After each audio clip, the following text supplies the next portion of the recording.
चला तर मंडळी, गणपती बाप्पाच्या नैवेद्यासाठी झटपट तयार होणारी अशी थाळी बनवूया।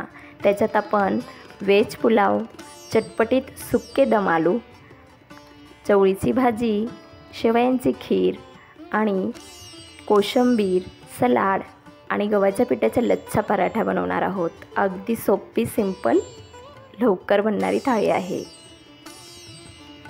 चला मग सुरुवात करूया। तर सर्वात आधी आपण चवळीची भाजी बनवूया। मी रात्रभर अर्धा कप चवळी पाण्यात भिजवून ठेवलेली होती। आता चवळीचं पाणी निथळून घेते आणि चवळीसाठी मसाला तयार करायचा आहे। 4 हिरव्या मिरच्या, अद्रक, 4 लसूणच्या पाकळ्या, मूठभर भाजलेले शेंगदाणे आणि कोथिंबीर घेतलेली आहे। याचं मी असं वाटण तयार करून घेतलेलं आहे। कुकरमध्ये झटपट तयार होईल म्हणून 2 चमचा मोठे चमचेभर तेल घेतलेलं आहे। अर्धा चमचा मोहरी फुटल्यानंतर अर्धा ते पाऊण चमचा एवढं जिरं आणि जो मसाला आपण तयार केलेला आहे, वाटण तयार केलेलं आहे, ते टाकून साधारण 3 ते 4 मिनटं त्याला मीडियम गॅसवर असं परतून घ्यायचं आहे। ही अगदी झटपट तयार होते। ही भाजी तुम्ही सकाळी जरी घाईगडबडीत टिफिनसाठी करत असणार तर पटकन होते। कुकरमध्ये जर बनवली तर काहीच वेळ लागत नाही, 10 मिनटात आपली ही भाजी तयार होते। छान परतून झाल्यानंतर 1 चमचाभर इथं मी बेसन पीठ घेते। याच्याने भाजीला खूप छान चव पण येते आणि भाजी दाटसरही बनते। साधारण अर्धा ते पाऊण मिनटं मी त्याला छान परतून घेतलेला आहे। अर्धा चमचा हळद पावडर टाकून अर्ध्या मिनटासाठी परतून लगेच भिजवलेल्या चवळ्या टाकल्या आहेत। तर या वाटणामध्ये चवळ्यांना 3 ते 4 मिनटं छान असं परतून घ्यायचं आहे आणि मिक्सरच्या भांड्यामध्ये पाणी टाकून ते धुवून घेतलेलं होतं, ते पाणी घेतलेलं आहे, साधारण अर्धा कप असेल।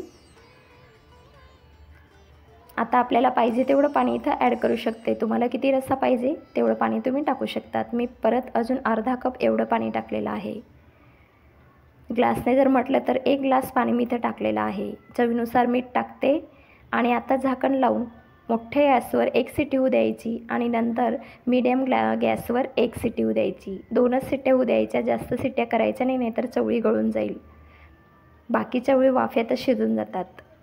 चवळी शिजते तोपर्यंत पुलावसाठी आपण तांदूळ भिजवून ठेवू। तर मी इथं बासमती राईस घेतलेला आहे। बासमती तांदूळ 1 कप एवढा, त्याला स्वच्छ धुवून घ्यायचा आहे आणि 15 ते 20 मिनटं त्याला भिजत ठेवायचं। याच्याने आपला हा भात लवकर शिजतो आणि मस्त मोकळा सुटसुटीतही होतो। तर पाणी फेकून द्यायचं आहे आणि दुसऱ्या पाण्यामध्ये याला भिजवून ठेवते। आता पुढची प्रोसेस बघूया। इथं मी बटाटे शिजवून ठेवले होते। हे दम आलूचे जे बटाटे असतात, लहान साईजमध्ये छोटे येतात सुपारीसारखे, ते घेतलेले आहेत। यांच्या साला काढून घेते तोपर्यंत। बटाटे जर अगोदर शिजवून ठेवले असतील तर साल पटापट निघत नाही। ताजे आपले अर्धा पाऊण तास अगोदर शिजले राहिले तर पटकन साल निघून जाते। हे आपले बटाटे तयार झालेले आहेत आणि इथं कुकरची शिट्टीही झालेली आहे। याला थोडी वाफ निघून जाऊ देते। तर 2 शिट्ट्या मी करून घेतल्या त्या आणि वाफ निघाल्यानंतर त्याला उघडून बघते। छान मस्त आपली इथं चवळी शिजलेली होती, तुम्ही बघू शकतात। मस्त रसाही आपल्याला पाहिजे तसाच आहे। तर तुम्हाला दाखवते, मस्त आपली ही चवळी शिजून गेलेली आहे। तर मी मोठ्या गॅसवर 1 शिट्टी आणि मीडियम गॅसवर 1 शिट्टी अशी करून घेतली होती। कोथिंबीर टाकते। आपली चवळीची भाजी तयार आहे। आता पुढची प्रोसेस म्हणजे पुलाव बनवायची। त्याच्यात मी फरसबी घेतली आहे मूठभर एवढी, 1 कांदा मीडियम साईजचा लांब कापून घेतला आहे, गाजर अर्धा घेतला आहे, 1 बटाटा, जिरं, अद्रक लसूणची पेस्ट, बारीक चिरलेल्या 3 हिरव्या मिरच्या, धना पावडर चमचाभर, 7-8 काजूचे काप करून घेतलेत, 2 चमचा एवढे मनुके घेतलेत। आता पुलाव बनवण्यासाठी पाणी गरम ठेवायचं आहे, म्हणून जेवढे आपण तांदूळ घेतले त्याच्या 3 पट पाणी ठेवायचं आहे, कारण भाज्या शिजायलाही पाणी लागतं। भाजींचे जर प्रमाण कमी असेल तर तुम्ही 2 पट एवढं पाणी ठेवलं तरी चालेल। 2 टेबलस्पून एवढं मी तेल टाकते। पुलावमध्ये थोडं जास्त तेल असतं आणि जे खडे मसाले घेतलेले होते आपण, मिरी, चक्रीफूल आणि 3 हिरवी वेलची, ह्या पुलावमध्ये एवढेच मसाले जातात, जास्तीचे जात नाही। आणि काजू, मनुके हे टाकून आपल्याला फक्त अर्धा ते 1.5 मिनटं एवढं परतवायचं आहे, कारण आपले हे मनुके असतात ते पटकन फुलले जातात। तर मनुके फुलेपर्यंत लगेच हिरवी मिरची टाकायची, जिरं टाकायचं, अद्रक लसूणची पेस्ट टाकायची आणि कांदा टाकायचा। हे टाकल्यानंतर कांदा तांबूस रंग होईपर्यंत, हलका गुलाबी होईपर्यंत असं परतून घ्यायचं आहे। साधारण 3 ते 4 मिनटं लागतात। गॅस इथं मोठा ठेवायचा। कांदा परतून झाल्यानंतर जे भाज्या आपण घेतल्या आहेत त्या टाकायच्या आहेत। भाज्यांना जास्त परतवायचं नाही, कारण आपल्याला भाज्या कच्च्याच राहू द्यायच्या असतात, शिजवायच्या नाही, पुलावसोबत त्या छान शिजतात। तर इथं तुम्ही हिरवा मटार, फ्लावर आणि शिमला मिर्च घ्यायची असेल तेही घेऊ शकतात, पाहिजे तेवढ्या भाज्या टाकू शकतात. लगेच धना पावडर आणि गरम मसाला मी 1 चमचाभर घेतलेला आहे आणि चमचाभर धना पावडर घेतलेला आहे. भिजवलेल्या तांदूळचं पाणी निथरून ते टाकायचं आणि फक्त हलक्या हातानेच त्याला मिक्स करायचं, जास्त जोर लावून करायचं नाही. भिजवलेले तांदूळ असतात म्हणून ते तुटू शकतात, म्हणून हलक्या हाताने त्याला व्यवस्थित मिक्स करत जायचं. 2 ते 3 मिनटं छान त्याला असं परतून घ्यायचं आहे. आणि जे साईडला आपण गरम पाणी ठेवलेलं होतं ते टाकायचं आहे. तर मी तो पूर्ण 3 कप गरम पाणी टाकते आणि गॅस एकदम मंद करते, म्हणजे लो करते. चवीनुसार मीठ टाकायचं आहे. ह्या ठिकाणी तुम्ही निंबू आणि तूपही टाकू शकतात, साधारण अर्धा लिंबूचा रस. याच्यामुळे भात अगदी मोकळा सुटसुटीत होतो. झाकून ठेवते आणि गॅस मंद ठेवते. 15 मिनटं आपल्याला लागतील. तोपर्यंत पुढची प्रोसेसमध्ये आपण दम आलूचे जे सुके बटाटे आपण करतोय चटपटीत, त्याच्यासाठी एक स्पेशल मसाला असतो तो तयार करते. 3 लाल सुक्या मिरच्या, अर्धा चमचा मिरी आणि 1 चमचाभर धना, अर्धा चमचा मोहरी आणि अर्धा चमचा जिरं घेतलेलं आहे. याला आपल्याला मीडियम गॅसवर भाजून घ्यायचं आहे. फक्त अर्धा ते 1 मिनटासाठी, जास्त भाजायचं नाही. हे सुके जिन्नस लगेच भाजले जातात. गॅस बंद करते, मसाला थंड होऊ द्यायचा आणि याचं पावडर करायचं आहे. तर ह्या मसाल्यामुळे या बटाट्याची जी चव असते ती अप्रतिम होते, खूप छान होते. तुम्हाला नक्कीच आवडेल. एकदा ह्या पद्धतीने करून बघा.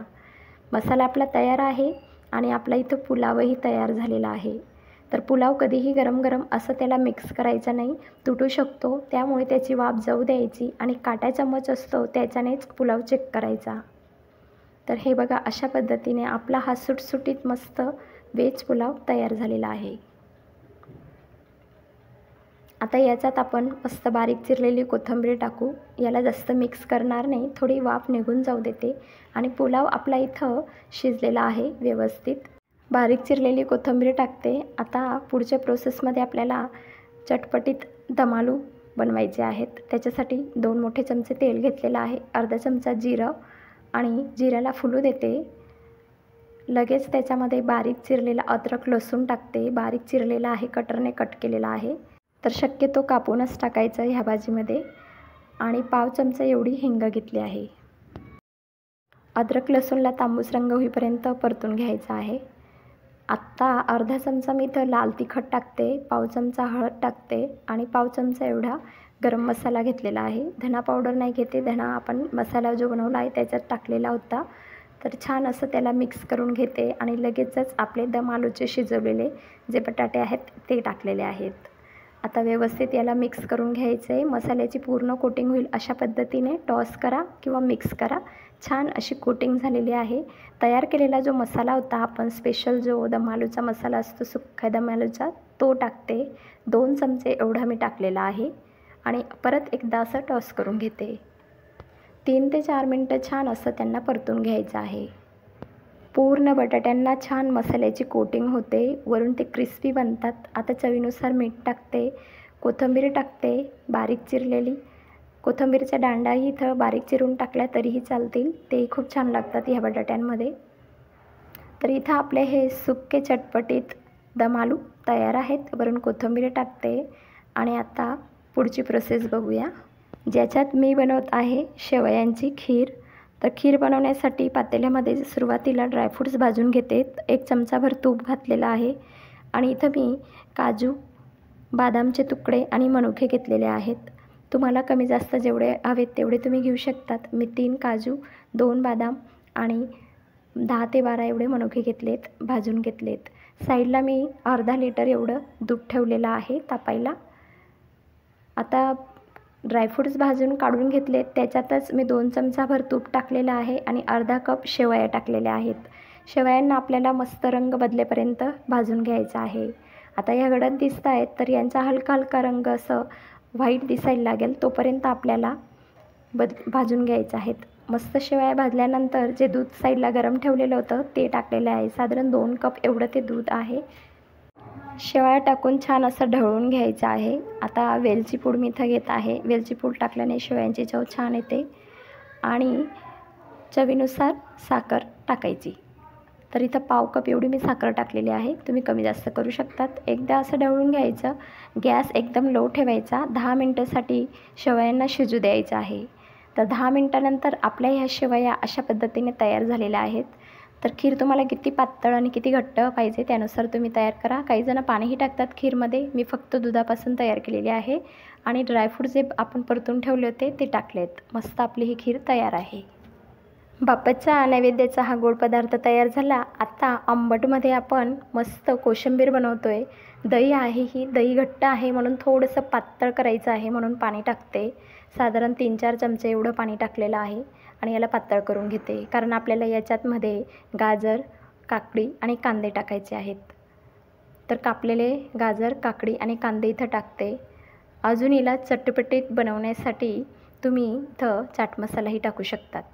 तर मी इथं काळं मीठ घेतलेलं आहे आणि 2 ते 3 चिमूट एवढे मिरी पावडर घेतलेला आहे आणि चवीनुसार मीठ टाकलेलं आहे. हे आपली मस्त चटपटीत कोशिंबीर तयार झालेली आहे. कोथिंबीरही तुम्ही इथं टाकू शकतात. आता पुलाव झाला, भाज्या झाल्या, गोड पदार्थ झाला, आंबट पण पदार्थ झाला, चटपटीत पदार्थ झाला. आता बनवतो आहे गव्हाच्या पिठापासून लच्छा पराठा. तर आपण इथं कणिक अगोदरच मळून ठेवली होती. गोळा घेऊन चपातीसारखं याला लाटून घ्यायचं आहे. चपातीपेक्षा थोडा लहान ठेवायचं मीडियम आकारामध्ये. आणि इथं मी तूप लावते. तुम्हाला जर तेल लावायचं असेल तर तुम्ही तेलही लावू शकतात. तर पाव चमचा एवढं मी इथं तूप टाकलेलं आहे. असं पसरवून घ्यायचं आहे आणि वरून पीठ टाकायचं आहे. अशाच पद्धतीने मैद्याचाही लच्छा पराठा बनवतात. तर मी इथं गव्हाच्या पिठाचाच बनवते. चांगला हेल्दी असतो. थोडंसं तुपाचे बोट लावून घेते आणि जशा आपण साडीच्या मिऱ्या घालतो त्या पद्धतीने ह्या चपातीलाही मिऱ्या घालून घ्यायच्या आहेत अशा पद्धतीने. आणि त्या एका टोकाला पकडून असं गोल राऊंड शेपमध्ये त्याला फिरवत जो शेवटचा टोक आहे त्याला खाली दाबून द्यायचं आहे आणि असं बोटाने दाबत त्याची अशी पारीसारखी तयार करायचं आहे आणि लाटून घ्यायचं आहे. हलक्या हाताने लाटत खूप याला चपातीसारखं पातळ लाटायचं नाही, नाहीतर लेयर्स निघणार नाही. मीडियमच ठेवायचं. अशा पद्धतीने पराठा तव्यावर टाकल्यानंतर वरती थोडे हलके बबल्स येतील. आपल्याला इथं तूप लावून घ्यायचं आहे. तूप किंवा तेल तुम्ही लावू शकतात आणि साईडला पलटून घ्यायचं आहे. वरच्या साईडलाही तशाच पद्धतीने तूप लावून घ्यायचं आहे. जसं हा पराठा भाजला जाईल तसं लेयर्स हे मोकळे होत जातात आणि चमच्याने खुरपीने असं दाबत त्याला शेकून घ्यायचं आहे. मस्त रंगही येतो आणि खूप चविष्टही लागतो. तर हा आपला लच्छा पराठा इथं मस्त शिजला आहे, म्हणजेच भाजला गेलेला आहे, तयार झालेला आहे. याचे लेयर्स मोकळे करण्यासाठी साईडने त्याला असं दाबायचं अशा पद्धतीने आणि तुम्ही बघू शकता छान असे लेयर्स 4-5 लेयर्स त्याला असे आलेले आहेत.